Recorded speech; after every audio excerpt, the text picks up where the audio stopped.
you expect to succeed, to accomplish great things in her life. He was a handsome man in uniform. He was always very loving and attentive with her. Together, their potential seemed unlimited. They were like the Michelle and Barack of the campus. I mean, they were like a powerhouse couple. Until a dark secret exploded into a gruesome tragedy.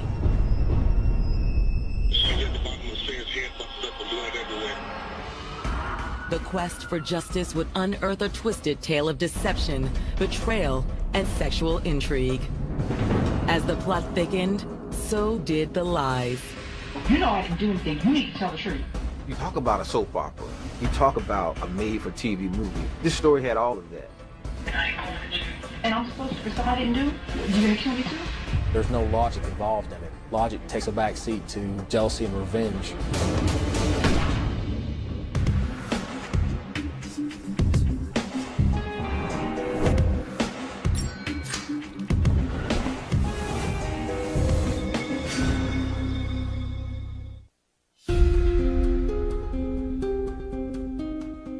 January 4th, 2007, 10 a.m. It's a quiet morning in the Mid-South college town of Durham, North Carolina. But that serenity is about to be shattered in a most horrific fashion. Yeah, 911, where is your emergency? Campus call from the apartment. The call is coming not far from North Carolina Central University, a historically black college in the heart of Durham. I think it's good to stay down the stairs. I just walked out my apartment. She's at the bottom of the stairs, head busted up with blood everywhere. Is she conscious? Hey, baby girl. Hello? I see you moving, man. Police rushed to Campus Crossing Apartments. In the parking lot in front of Building 1100, a male, 28 years old, identifies himself as the caller. You call us? Yeah, she's right over here. And leads them to a gruesome scene. The victim was lying at the bottom of the stairs. There was a pool of blood right next to where her head was. Responding officers check the young woman's vital signs, but there's nothing they can do. She was pronounced deceased. In addition to the pool of blood, the young woman's keys, purse, and shoes are strewn along the stairs. Things were scattered from the top of the landing to the bottom. There's also a trail of blood. The young lady may have fallen down the stairs. Finding a dead body in a college apartment complex like this is rare. But responding officers do have a theory about what happened. It's a college town. She may have had some alcohol in her system. But who is this young woman? The neighbor who called 911 seems to have the answer. And so you say you know her name? Yeah, her name's Danita. Smith. Born in 1981, North Carolina native Danita Monique Smith was raised in a loving middle-class family. Danita's parents expected big things from her, especially in the classroom. Education was a priority. It was just an understanding that you graduate high school when you go to college. And she was a very driven person. That drive earned Danita admission to North Carolina Central University. Once enrolled, Danita plunged headfirst into campus life. She was involved in just about everything, from the yearbook to the inspirational choir and the sound machine, which is the marching band. Danita! It wasn't long before Danita caught the eye of a fellow band member, a handsome sophomore named Jameer Stroud. Jameer was well put together, very smooth, very handsome. Like Danita, Jameer had more than just good looks going for him. He's a very smart guy, always made good grades in school. He's a very eloquent speaker as well. But even a smooth talker like Jameer had no words for just how hard or how quickly he fell for Danita. It was kind of love at first sight. He's thinking this is going to be his wife, this is going to be his life partner, this is the woman for him. When they were together, everything was good. They were very loving with each other. Between their good looks and good grades, Danita and Jameer soon became the most recognizable couple in school. They were like the Michelle and Barack of the campus. While Jameer pursued a potential career in criminal justice, Danita focused on photojournalism, honing her skills at the campus newspaper. At any event at NCCU, she was there taking pictures. During her junior year, Danita won a highly competitive fellowship at the New York Times, which further fueled her drive to succeed. Once she got her master's degree, she was definitely going places. There was just one hitch. Jameer had finished undergrad and had been offered a position with the Greensboro Police Department. Greensboro. It's about an hour travel time. Rather than go their separate ways, the couple decided to have a long-distance relationship. Danita would travel to Greensboro, or Jameer would travel to Durham. The interaction between them, it was as if they weren't separated. It was a very genuine relationship. You know what? I'll travel 1,000 miles to get home to you. You know that, right? The long-distance nature of their relationship seemed to strengthen the bond between Danita and Jameer. I actually have a surprise for you. What is it? Oh my God. And in the fall of 2006, Jameer slipped a diamond engagement ring on Danita's finger. She came in and showed me her ring, of course, and I just kind of exclaimed, like, oh my God, he finally did it. She was showing off that ring everywhere she went. She was so excited. As her final semester of graduate school was set to begin, Danita spent Christmas in Greensboro with Jameer, planning her dream wedding. Babe, are your cousins coming? The bridesmaids were going to wear her sorority colors, and the groomsmen were going to wear his frat colors. After New Year's, the couple said their goodbyes. And Danita made her way back to Durham, hopeful of what the future held in store. Fast forward 24 hours. As investigators stand over her lifeless body, it appears Danita Smith's hopes for the future have been cut tragically short. Responding officers initially suspect Danita fell down the stairs outside her apartment. But when CSIs arrive to process the scene, they make an unlikely discovery. Looks like we got a gunshot wound, possibly a 38. The victim had been shot one time in the back of the head. They were able to determine that it was a .38 caliber. But who would want to shoot and kill Danita Smith, and why? The answer to that question would lead investigators down a dark path. One beset on all sides by jealousy, lust, and murder.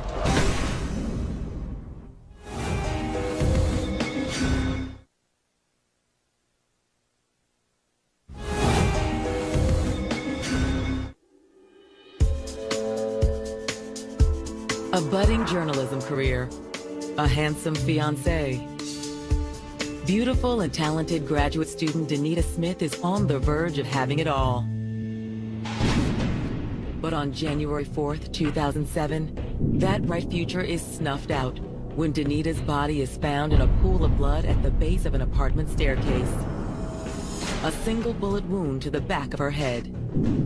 When forensics investigators were able to recover the slug from Miss Smith's body, they were able to determine that it was a .38 caliber. As investigators canvass the area, another witness steps forward with new information. Hey, how you doing? Hey, how you doing, sir? Michael Hedgeman. You see anything today? I was having a smoke break and I heard a gunshot. His name is Michael Hedgepeth. He's the maintenance man. And like the neighbor who discovered Danita's body, he also made a 911 call that morning. He actually said he was out on a smoke break at about 8:19 a.m. I heard something that appeared to be some gunshots. Did you see anybody when you came around here? Well, I hopped in my truck and came around to where I heard the gunshot. Hey. Did you hear anything? Yeah. What's going on? Did you hear any gunshots? Yeah, I heard gunshot. He described her as a light-skinned black female. She was crying. She was shaking. Are you okay? No. Are you okay? I asked her why she was crying, and she told me that she was scared of gunshots. All right, well, just pull right there. I'm going to find out what's going on, okay? So I told her to go park, and I was going to call the police. Yeah, 911, where is your emergency? We heard gunshots coming from somewhere around here. Did you hear anybody scream afterwards? No, this young lady that stays over here, she heard it too, and she like upset and shaking and stuff like that. According to Michael, within minutes of his initial 911 call, patrol officers arrived, but they could find no signs of suspicious activity. Still, Michael Hedgepeth's statement gives investigators a lead on a potential witness. I told her to pull her vehicle over while I went and parked my vehicle, just come back to ask her questions and see if she knew anything. He stated that she was driving a Ford Explorer. But according to Michael Hedgepeth, when he returned to speak to this mystery woman, she was nowhere to be found. I didn't see her anymore. She was gone. Okay, so she left the scene. By the time that the police came, the first time, she was long gone. Thank you, Mr. Hedgepeth. We appreciate your time. Yeah, I appreciate it. All right. With no way to locate this mystery witness, investigators turn their attention back to the crime scene and the possibility of an armed robbery. College students could be more susceptible to robbery because they're carrying laptop computers, things of that nature. But a check of Danita's personal items makes robbery seem unlikely. Her car was still parked in the parking lot. Her purse was still there. But if this wasn't some random robbery, what had happened to Danita? You have to dig into the victim's life a little bit to find out if there's any bad blood anywhere. I would start with people that knew her, that were closest to her. Investigators begin with Danita's roommate, Tanika Steed.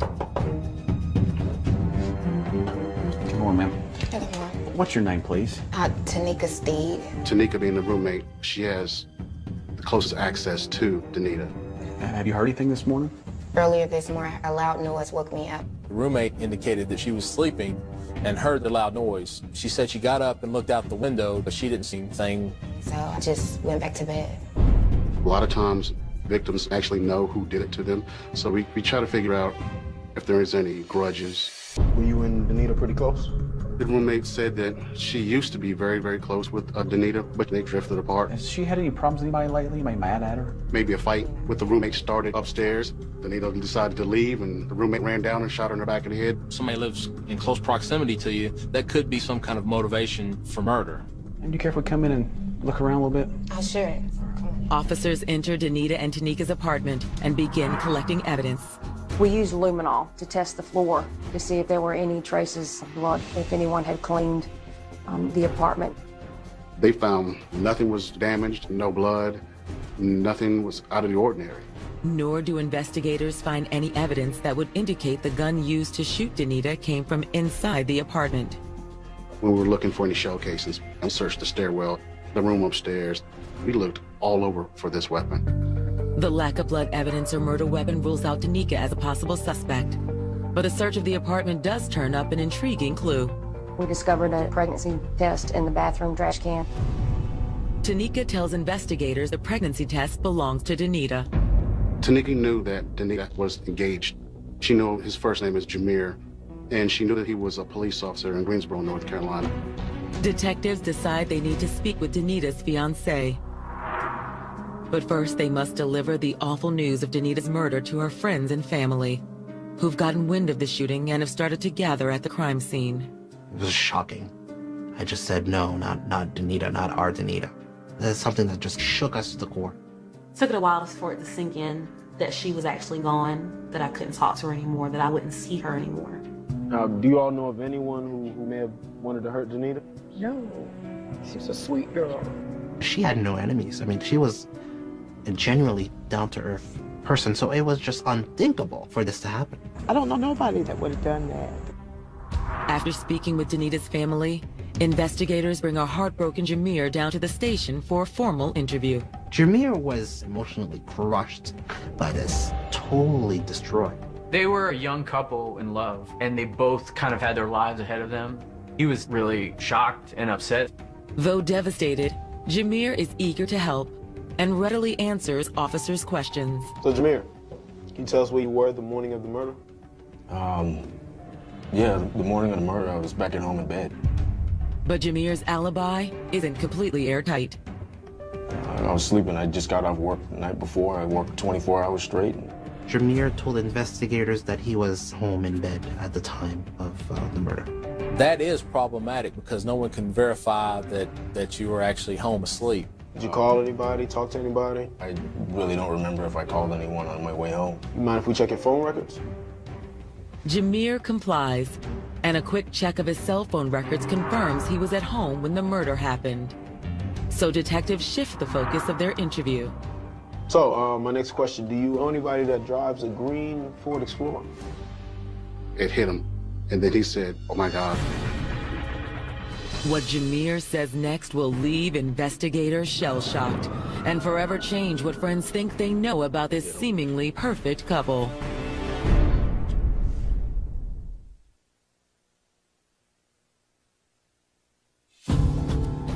Danita Smith and Jameer Stroud seem like a match made in heaven. But that dream life is ripped apart when Danita is found dead outside her apartment. The victim of a single .38 caliber bullet to the head. As Danita's fiancé, Jameer is one of the first people investigators want to question about the crime. But after speaking with him, investigators change course and ask if he knows anything about the mystery woman seen leaving the scene. They asked Jameer if you know anybody with Forward Explorer, and that triggers an emotion. Oh my God.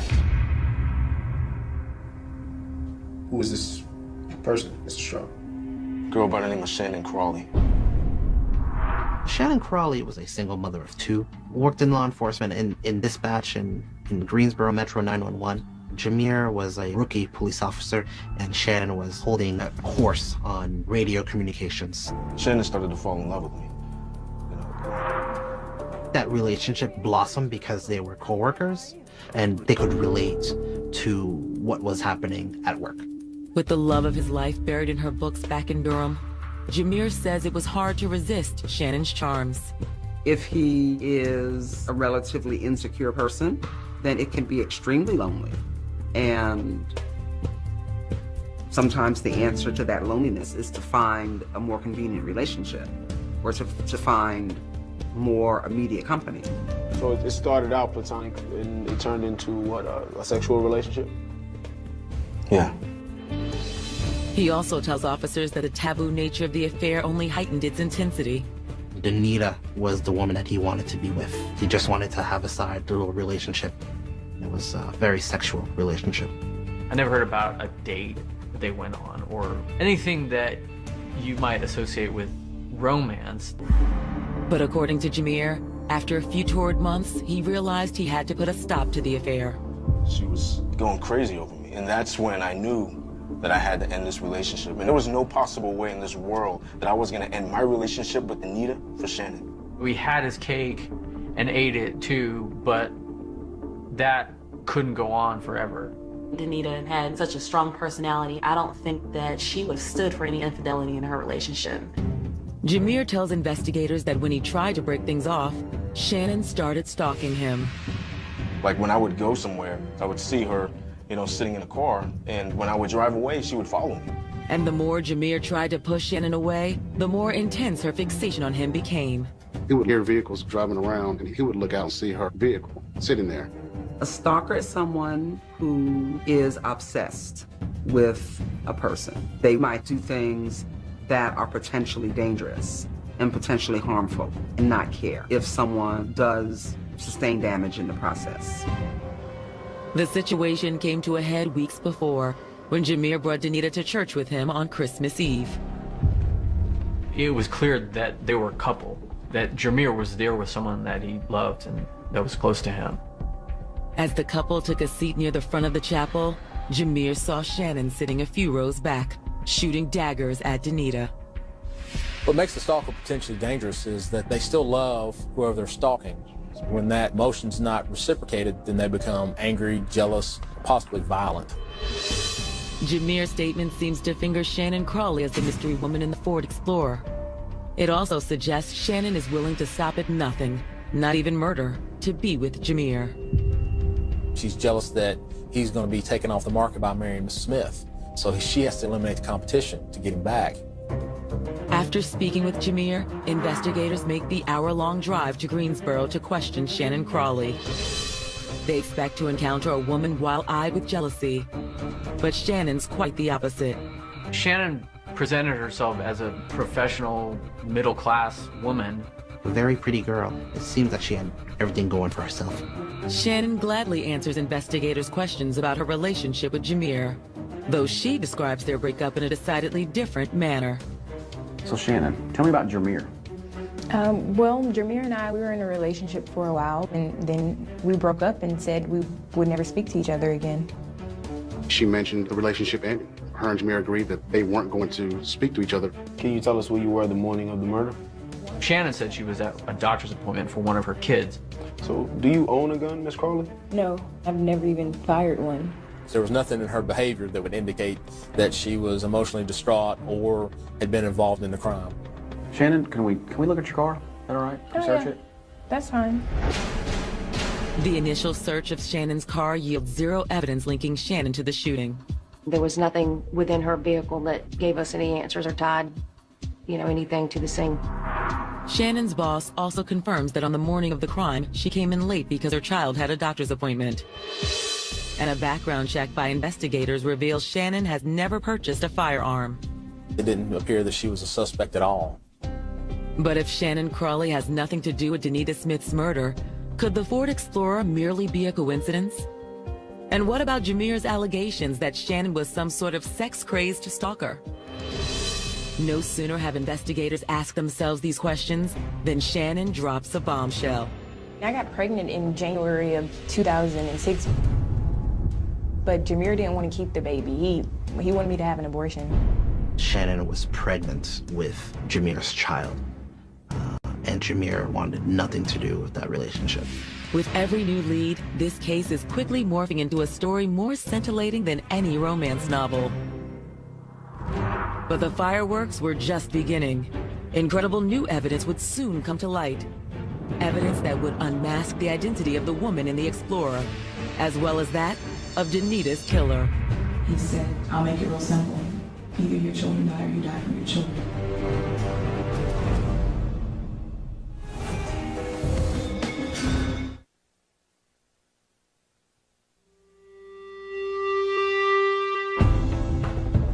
It's been less than 48 hours since 25-year-old Danita Smith was murdered outside her campus apartment in Durham, North Carolina.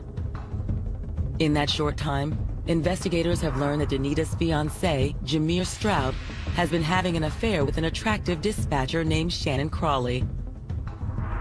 Jameer claims when he tried to end things with Shannon, she started stalking him.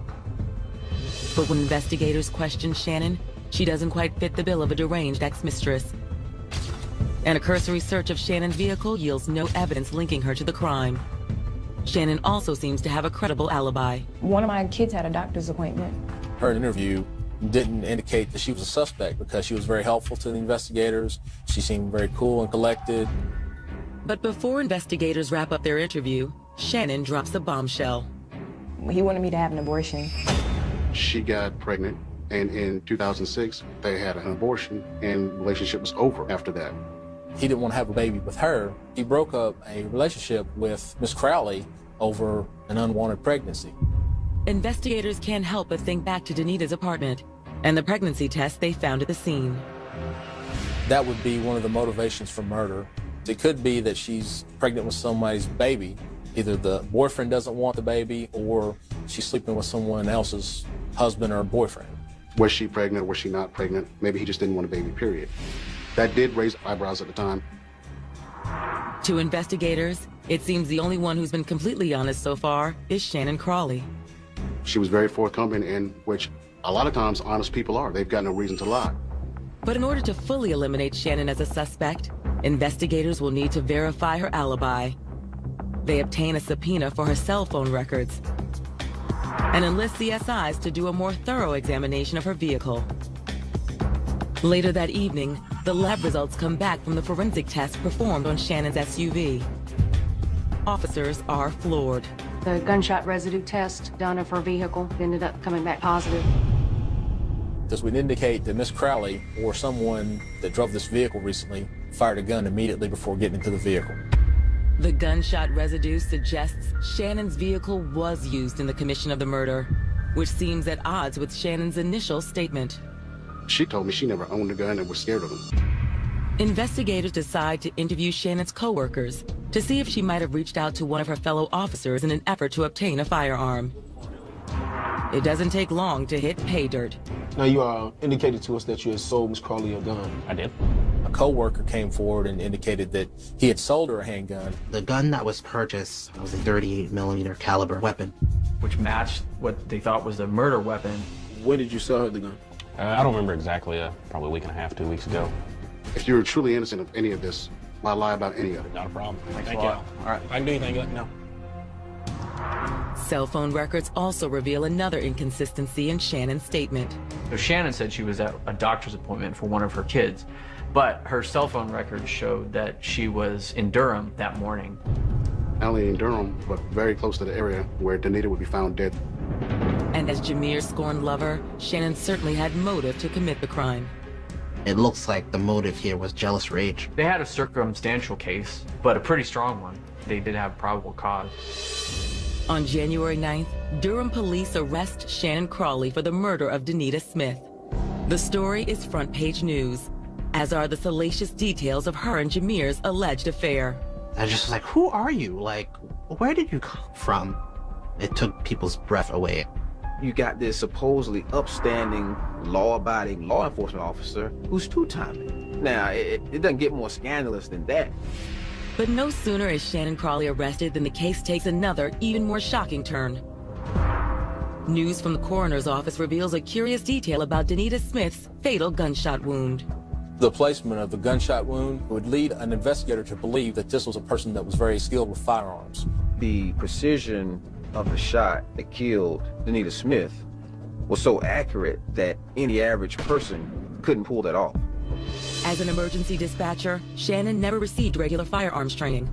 But there is one officer closely associated with this case who had. Jameer is actually a police officer. The pregnancy test kit would give Jameer motivation. The police training would give Jameer the ability. So that would put him in the lead as far as the suspect. The mystery only deepens when Shannon Crawley is released on bond and heads straight to the police station to volunteer another statement. She just wanted to set the record straight and tell her story. Shannon Crawley argued that Jameer was the one doing the stalking. According to Shannon, after she got pregnant and had the abortion, she tried to put an end to her and Jameer's affair, but Jameer wouldn't stand for it. He would continuously call me on my cell phone at work. It would interrupt the radio. He would come in communications and stand in the hallway and stare at me.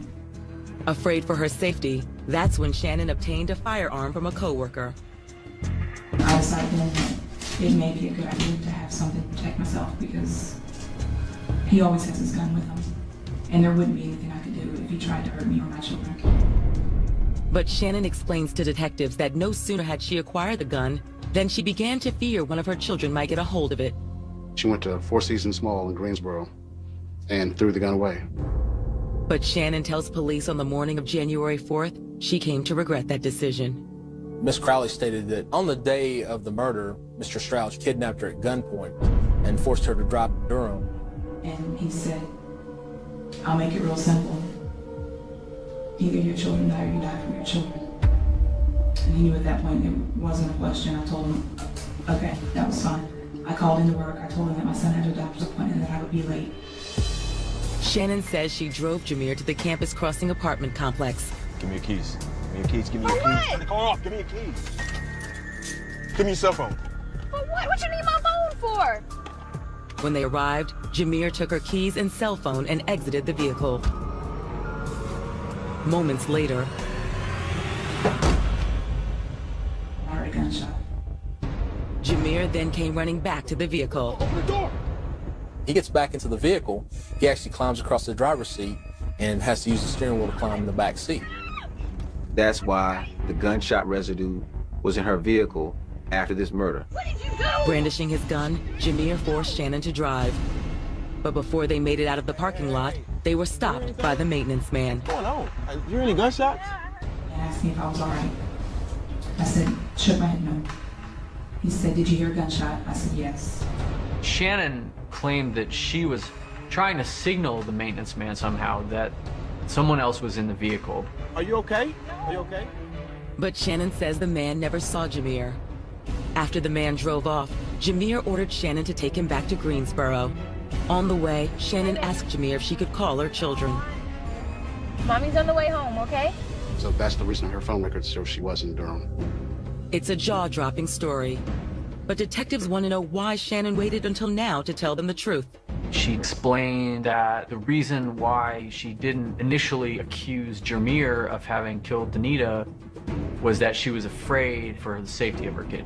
I wasn't going to take a chance of him doing anything to him. He knows where I live. He knows where my family lives. The investigator asked her, why aren't you afraid now? And she said that the police would be able to protect me. Investigators decide it's time to have another conversation with Jameer Stroud. They bring him in for questioning. So, Jameer, is there anything you want to tell us this time around? Jameer denies everything. I told you guys everything that I know. and insists the only thing he's guilty of is having an affair with a psychopath. I did everything I possibly could to get rid of this girl. He didn't deny that they had a sexual relationship, but claimed he was innocent. Did you kill Danita? I did not kill Danita. I love Danita. What Jameer doesn't know is that an unexpected call from a hospital bed will cast even more doubt over his story.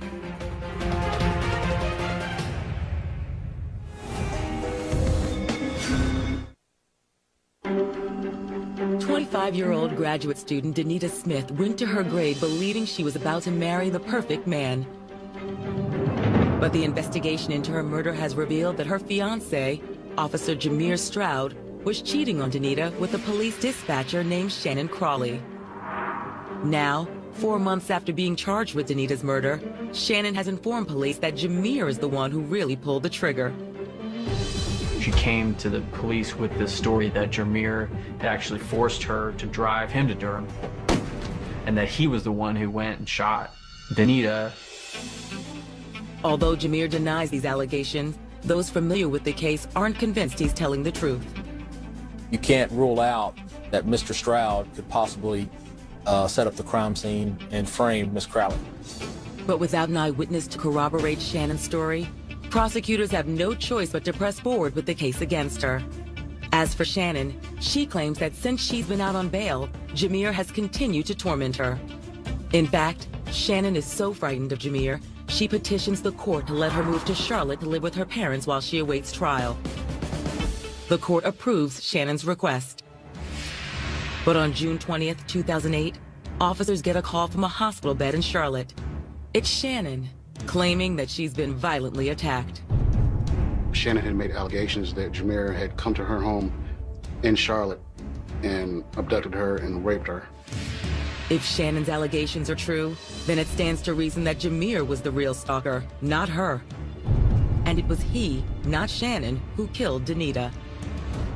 If he was somebody who would rape, he was somebody who could kill. Investigators pay Shannon a visit in the hospital. They ask her if nurses can administer a rape kit to determine the severity of her attack. Shannon agrees.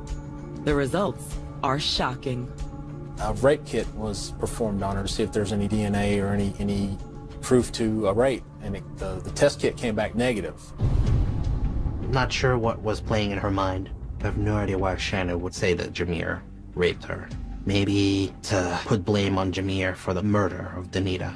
I never believed the rape allegations. This is somebody that she had a very long relationship with, who's had a consensual sexual relationship many, many times. So for that to switch to a non-consensual relationship, it's hard for me to believe. With Shannon's allegations of rape proving untrue, prosecutors are confident to move forward with her murder trial. On February 8th, 2010, the state of North Carolina versus Shannon Crawley begins. In their opening statements, prosecutors depict Shannon as a jealous, vindictive mistress who would stop at nothing, including murder, in order to be with Jameer. The prosecutor wanted to paint a picture of Shannon Crawley as a scorned lover who was bent on being with Jameer. Prosecutors claim that obsession reached a boiling point at a church service on Christmas Eve, where much to Shannon's chagrin, Jameer arrived with Danita on his arm and an engagement ring on her finger. She saw those two enter the church together as a couple, which essentially was pushing her out of the picture. And so that's really when things got cooking in her mind. It could have been a breaking point. She might have been thinking, that's, really bold, that he would bring this other woman in here and just walk right in front of me. Prosecutors argue that in order to eliminate the competition, Shannon concocted an elaborate scheme. On the morning of January 4th, Shannon contacted her supervisor to ask for the morning off. I'll see you in a little bit. And made the hour-long drive to Durham. Arriving at Danita's apartment just before 8 a.m., Shannon waited, a loaded gun in her hand. She obviously watched Miss Smith for a while to develop her routine, because she knew exactly what time to be on the second floor landing.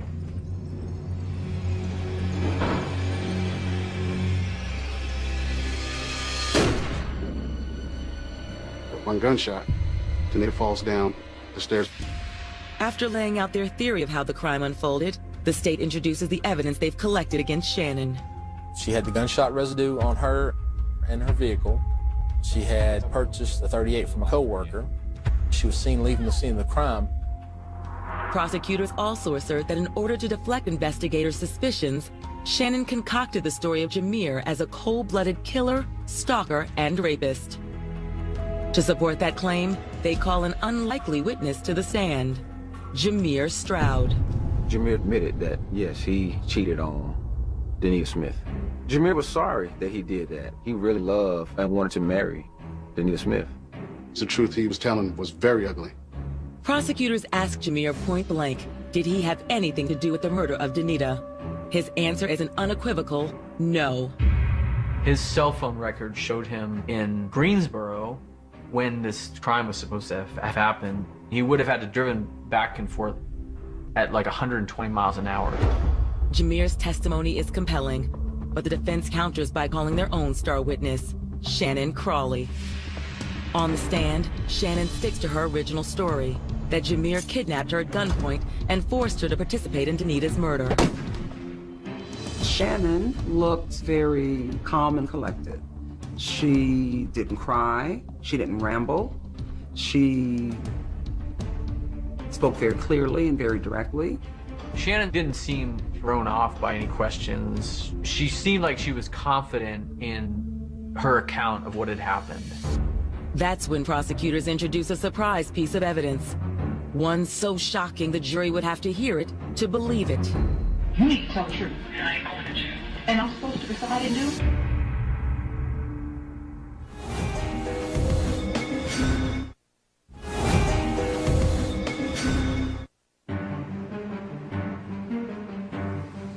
Nine days into the murder trial of Shannon Crawley, and the case has boiled down to two competing versions of events. Shannon's versus that of her ex-lover and the victim's fiancé, Jameer Stroud. A convincing turn on the witness stand by Shannon seems to have shifted momentum in favor of the defense. But when it's their turn to cross-examine, prosecutors introduce a shocking piece of evidence.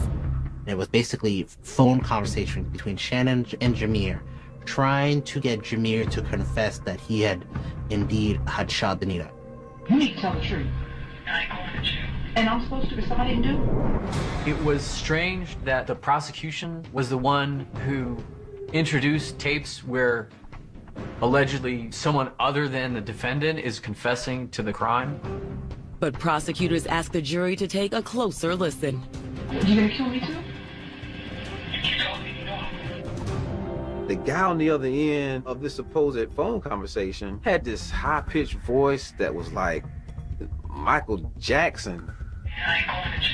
And the red flag goes up because, wait a minute, I heard Jameer testify in court, and he didn't sound like the guy on those tapes.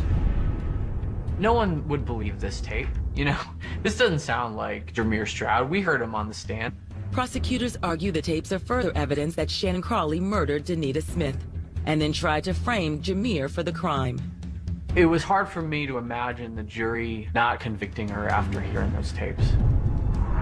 Between the physical evidence and the doctored audio tapes, it doesn't take long for the jury to make up their minds. On February 22nd, 2010, they find Shannon Crawley guilty of first-degree murder. The judge sentences Shannon to life in prison. Justice was served. In the eyes of the law, somebody was convicted. She'll spend the rest of her natural life in prison, and that's exactly where she should be. As Shannon is carted off to prison, the calm, collected demeanor she displayed on the witness stand evaporates. When the law enforcement officers led her out of the courtroom, it was almost like she had seen a ghost. For someone to kill someone is insane. It's not a reasonable and rational response to anything, even if it's infidelity in the relationship. But while Shannon is ultimately held responsible for Danita's murder, the judge has harsh words for her fiancé. The judge told Jameer that he created the perfect scenario for this tragedy to occur. Jameer Jackson Stroud created the perfect storm for this to happen. Granted, Jameer didn't pull the trigger, but certainly his actions of dating both women created this. It shows you the danger of this kind of philandering and cheating and two-timing. As for Danita Smith's loved ones, they are left to wonder what might have become of this bright, beautiful graduate student had she not fallen for a man who brought her into a dangerous and deadly love triangle. She accomplished so much in her short 25-year life. I can only imagine what she would have done with the next 25 years.